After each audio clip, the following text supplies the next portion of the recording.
Asia Pacific, Jim Park, Director, FTTH Council Asia Pacific, distinguished speakers and distinguished guests from all across Asia Pacific, ladies and gentlemen, a very good morning. Assalamu alaikum. It gives us immense pleasure coming back to Jakarta after 2015 conference for this workshop.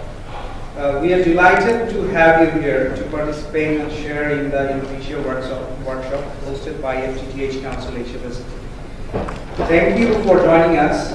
We are pleased to be able to welcome those of you that have been with us for some time now, as well as those of you are new to our events in Jakarta.